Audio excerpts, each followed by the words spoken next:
Subscribe करें और देखें हर मंडे एक हिला देने वाली हॉरर स्टोरी।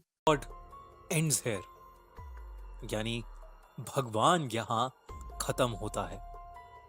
यही लिखा था एबी के काटा मोनेस्ट्री के उस खौफनाक दरवाजे पर, जिसके सामने दो नन्स खड़ी थीं। उनके पास अंदर जाने के अलावा कोई चारा नहीं था। एक नन ने दूसरी से कहा, आज हमें अपनी लाइफ सैक्रिफाइस करनी ही होगी, वरना इस दुनिया में कोई भी जिंदा नहीं बचेगा। उन दोनों ने उस दरवाजे को खोला और काटा मोनेस्ट्री के अंदर चली गईं।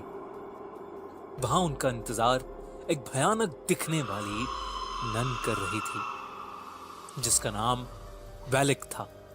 वैलिक ने एक नन पर हमला करके उसे वहीं मार डाला। मरते मरते उस नन ने दूसरी नन को एक चाबी दी और कहा कि उसे ही ये करना होगा। दूसरी नन ने वो चाबी ली और किसी चीज की तरफ भागी, लेकिन इससे पहले कि वो कुछ कर पाती, वैलिक उस पर भी हमला करने लगी। लेकिन वो वहां से भाग गई और इससे पहले कि वैलिक उस तक पहुंचती, उसने फांसी लगाकर खुद को मार डाला। जब इन दोनों नन्स के मरने की खबर रोमानिया के एक महान प्रीस्ट के पास पहुंची, तो उसने इन सब बातों की तहकीकात करने की सोची और वो अपने साथ एरिन नाम की एक नन को लेकर एबी आ गए, जहां वो दोनों नन्स मारी गई थीं। सिस्टर एरिन के पास एक खास ताकत थी। उन्हें बहुत से विजन्स आते थे, जिसकी मदद से वो किसी अनहोनी को पहले ही देख लेती थी। वो कभी कभी आत्माओं को भी देख पाती थी और इसीलिए उस प्रीस्ट ने सिस्टर एरिन को अपने साथ आने के लिए चुना था। वो प्रीस्ट और सिस्टर रात के समय एबी के पूरे काटा मोनेस्ट्री की छानबीन कर रहे थे। जैसे ही वो मोनेस्ट्री में घुसे, उन्हें काफी अनईजी सा महसूस होने लगा। अचानक उस पुराने खंडर में उन्हें सफेद लिबास में कुछ मॉन्क्स की प्रोजेक्शंस इधर से उधर जाते हुए दिखी। वो थोड़ा आगे गए तो वहां ऑब्जेक्ट्स अपने आप इधर से उधर हो रहे थे। ये देख के उन दोनों को समझ आ गया कि जरूर इस जगह पर शैतानी साया है। तभी एक कोने में उस प्रीस्ट को वो नन दिखी जिसने फांसी लगाकर खुद को मार डाला। उसकी गर्दन टूटी हुई थी और उसका मुंह आधा सड़ चुका था। अचानक उस नन ने अपनी आंखें खोली और उस प्रीस्ट पर हमला करके उसे एक कॉफिन में कैद कर दिया। दूसरी तरफ सिस्टर एरिन एबी के काटा मोनेस्ट्री में रह रही एक नन से टकरा गई। उससे बात करने पर मालूम हुआ कि बहुत समय पहले वहां पर एक एग्जॉर्सिज्म किया गया था, जिसके दौरान हमारी दुनिया में एक पोर्टल खुल गया था।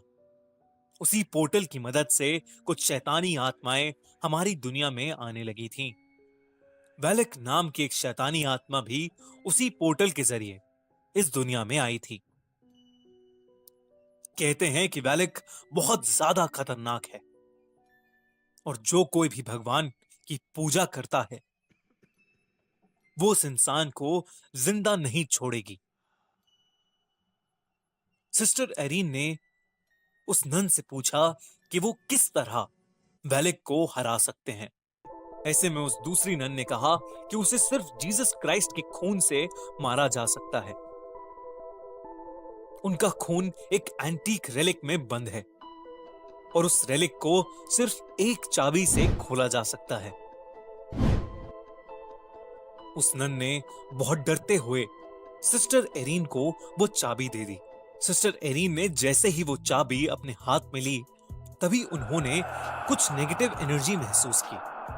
उन्हें घुटन होने लगी और उनकी आंखों के सामने एक कॉफिन का विजन आया। वो समझ गई कि प्रीस्ट किसी मुसीबत में है और वो उन्हें बचाने के लिए भागी। वो अपने विजन की हेल्प से उस कॉफिन तक पहुंच गई। उस कॉफिन के अंदर बहुत से सांप थे जो प्रीस्ट को अंदर से खींच रहे थे, लेकिन एरिन ने प्रीस्ट को किसी तरह बाहर निकाल ही दिया। जैसे ही प्रीस्ट बाहर निकले, सिस्टर एरिन ने देखा कि उन सारे सांपों के बीच वैलिक लेटी हुई थी, जो कि प्रीस्ट को बाहर नहीं जाने दे रही थी।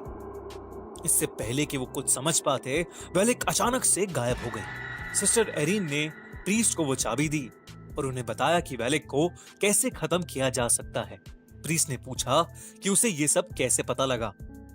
सिस्टर एरीन ने कहा कि एबी की काटा मोनेस्ट्री में रहने वाली एक नन ने उसे ये सब बताया। इस पर प्रीस्ट ने कहा कि काटा मोनेस्ट्री में तो कोई भी नहीं रहता, वो तो पूरी तरह से उजड़ा हुआ है। सिस्टर एरीन ये सुनकर बहुत चौंक गई। इसका मतलब ये चाबी उन्हें जिसने दी थी वो भी एक आत्मा ही थी जो वेलिक को हराने के लिए उनकी मदद कर रही थी। प्रीस्ट ने उस चाबी की मदद से कुछ मंत्र पढ़े जिससे उन्हें पता लग गया कि वो एंटीक रेलिक कहां पर है जिसमें जीसस क्राइस्ट का खून था। प्रीस्ट ने सिस्टर एरीन से कहा, आज हमें अपनी बलि देनी ही होगी, वरना इस दुनिया में कोई भी जिंदा नहीं बचेगा। वेलिक उनका वहीं इंतजार कर रही थी। जैसे ही वो अंदर घुसे, वेलिक ने प्रीस्ट को पकड़ लिया। सिस्टर एरीन ने उनके हाथ से चाबी ली और अपने विजन की मदद से उस एंटीक रेलिक को खोज निकाला। वो प्रीस्ट मंत्र पे मंत्र पढ़े जा रहा था, लेकिन वेलिक पर मानो कोई असर ही नहीं हो रहा था। अंत में उसने प्रीस्ट को बड़ी बेरहमी से मार डाला। अब वो सिस्टर एरीन के पास आ रही थी, लेकिन सिस्टर ने उस रेलिक को खोज लिया था। वेलिक ने सिस्टर को उनकी गर्दन से उठा लिया, लेकिन सिस्टर ने जल्दी से जीसस का खून वेलिक के ऊपर फेंक दिया। देखते ही देखते वेलिक बुरी तरह से जलने लगी। वो जोर जोर से चिल्लाने लगी और वहां से गायब हो गई। सिस्टर एरीन जमीन पर गिर पड़ी, लेकिन वो वेलिक को मारने में कामयाब रही। सब्सक्राइब करें और देखें हर मंडे एक हिला देने वाली हॉरर स्टोरी।